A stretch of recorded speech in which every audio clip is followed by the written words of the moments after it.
Doc, yesterday you talked about Kamala Harris, and I know she visited your team a few years back and left an impression. It seemed like. I'm just curious, when was that? What did she talk to your team about, and what were your takeaways about kind of who she was after that meeting?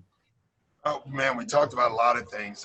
I would say that the gist of the Kamala Harris conversation with our team was more about education and K through 3. You learn to read, 3 through whatever else you read to learn, and how quickly you can fall behind. And we had a very deep conversation on where we could help. And so she left a big imprint on that team. Chris Paul was on that team. So yeah, I've been a big fan ever since. Next, we're going to go to Miriam. Hey, Doc, sort of just to follow up on that. When you have speakers like Ms. Harris come in and talk to the guys, do you see that the results of that, like obviously with Chris Paul going forward? Yeah, I think it's our job, to educate not only ourselves but our players. I don't even call them team builders, but I just think they're, doing and teaching our guys things that they may not want to learn or may not want to get involved in, can change it. And all our, at least me speaking as an individual coach, my dream is that they do all the work, the players, the young people. I think that's what makes this movement here so powerful. In a lot of ways, the players are leading. And for me, that's just really cool. And then we only have time for one more, so we're going to go to Ohm.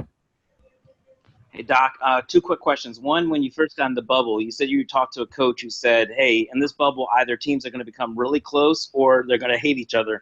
What have you seen from your players of how they've maybe gotten closer and how that might translate come playoff time? And the second thing, you've really hammered home the thing about voting. With all this chatter about people possibly tampering with the postal service, do you have any solution of how to go about voting if something happens in that area? Well, I'm going to be short on the first question, and that's I think it's helped everyone. Every team has grown being in this bubble. When you're together this long, I was talking to Jerry West this morning about that. He was like, it's not like you have an off button. When you're doing the regular season, when you go home, you get away from it. You spend time with your family and your kids or whatever. You get away from it. You don't get away from it here. You're with it every day. You're at work every moment.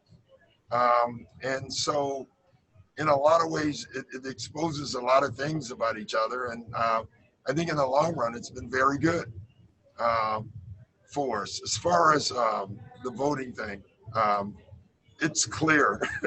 It's funny how it's amazing. I've been sending mail out all my life, and there's never been a problem. And now all of a sudden it's a problem. Voter suppression is happening, right?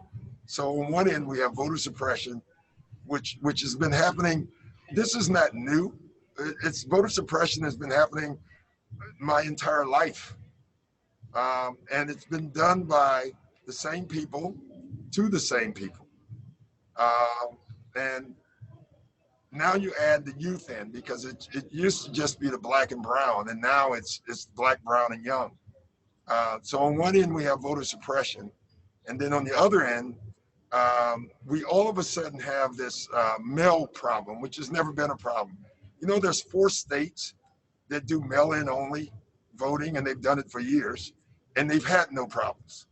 So it's something that someone, and I'm just going to say it that way, wants us to believe that's not there.